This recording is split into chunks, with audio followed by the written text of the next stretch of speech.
T'as pas qu'il sourit, ça.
J'ai l'impression que ça ressemble à une journée.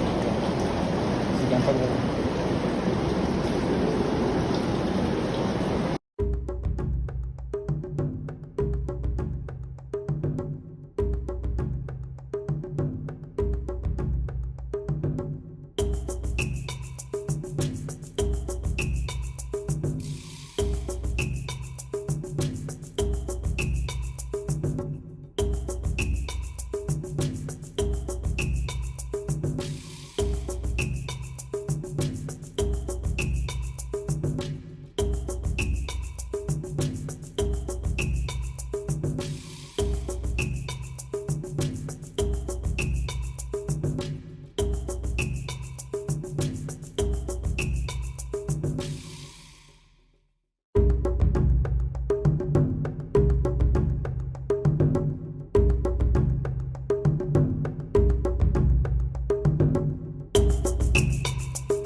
Alors bonjour Antoine.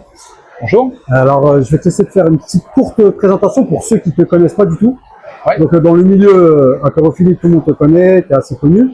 Donc je te laisse te présenter. D'accord. Pour ceux qui ne te connaissent pas. Pas de souci. Salut à toi. Donc moi c'est Antoine. Je suis le patron de Néotropique qui est situé en Bretagne, juste à côté de Rennes. Donc Néotropique existe depuis 2011 et sur ce site-là depuis 2013-2014 à peu près. Donc actuellement, on a un bâtiment de chauffé de 400 mètres carrés, dans lequel il y a environ 250 000, un peu plus de 250 000 litres d'eau, essentiellement dédié à la production de crevettes, cyclidés africains, des barbus, des caracidés, quelques ailes, etc. Et une partie magasin également. Et à côté de ça, on a une serre de production de crevettes qui est à l'extérieur, qui fait encore 120 mètres carrés, avec environ 30 à 40 mètres cubes d'eau.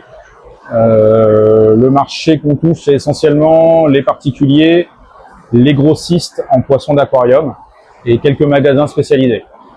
D'accord, très bien, merci. De manière, on a filmé, on pourra les diffuser. D'où est venue cette passion et, pour les poissons en général, et ensuite pourquoi les cyclidés en particulier? Alors, je suis passionné de pêche à la base, de pêche à la ligne depuis tout gamin, et c'est de génération en génération. Donc ça m'a amené à côtoyer les poissons assez régulièrement au fil de l'eau à la pêche. Et puis naturellement l'envie d'avoir des poissons chez soi. Donc j'ai commencé évidemment par les incontournables poissons rouges, guppies et la curiosité envers ces poissons africains. À l'époque on connaissait pas énormément de choses, en tout cas beaucoup moins que maintenant. Notamment au niveau des comportements, des couleurs, de la variété, a fait que le Malawi m'a happé. Et désormais, c'en est devenu mon métier pour une bonne partie. Donc voilà, on fait une bonne partie du boulot consiste effectivement à reproduire du cyclidé africain et à en faire venir directement du Malawi, voire même plusieurs fois aller là-bas pour en collecter. D'accord. Et pourquoi aller là-bas directement pour les Malawi? Pour rejoindre l'utile à l'agréable. Bon, c'était un rêve, hein, on va pas se mentir. Je vais pas me cacher. C'était un rêve évidemment d'aller plonger avec ces poissons que je maintiens longtemps et que je côtoie au quotidien, j'ai pas été déçu, ce qui fait que j'y suis retourné.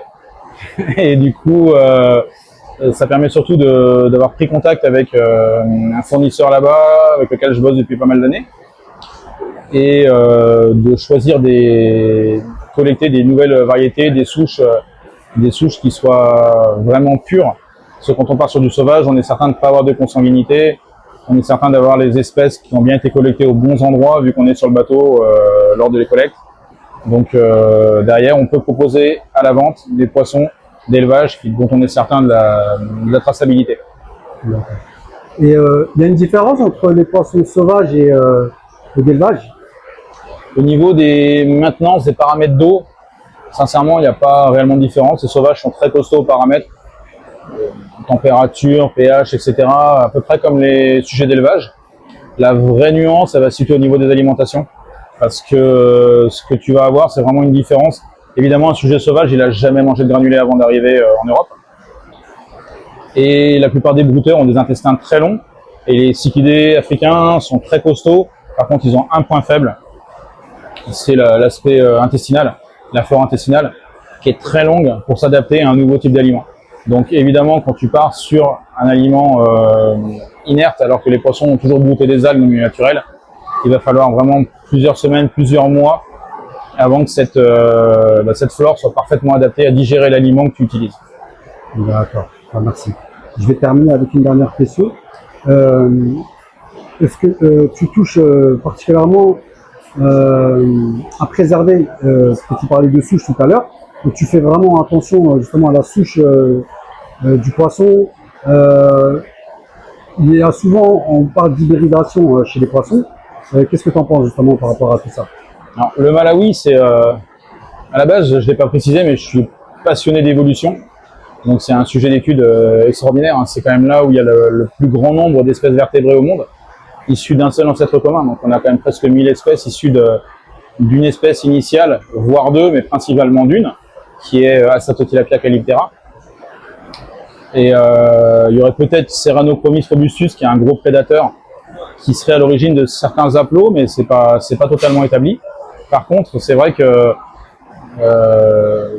toutes ces espèces sont très proches au niveau génétique et peuvent toutes se mélanger les unes avec les autres, et y compris parfois créer des hybrides qui sont fertiles. Ce qui pose un souci, parce qu'une fois qu'on a eu des repos croisés, si encore c'était des individus stériles qui naissaient de ça, on serait tranquille, mais là en fait on peut tout reproduire et on peut flinguer des lignées en fait assez facilement. Donc l'intérêt est quand même d'avoir des souches qui soient préservées avec spécifié genre, espèce, localité, ce qui fait qu'on s'assure d'une garantie de phénotype, de coloration qui va être pérenne dans le temps. D'accord, très bien. Écoute, merci beaucoup Antoine pour cette porte ouverte. De rien, merci à toi d'être venu aujourd'hui. Et puis il y a un site internet entendu où on peut commander bien sûr directement. Il y a Facebook, YouTube, je fais ma pub. On mettra le lien site internet, vas-y, fais ta pub. Et puis n'hésitez pas à venir visiter la boutique surtout. Bien sûr. Et puis merci beaucoup encore. Et, de rien, merci à toi et bon retour sur Paris. Merci.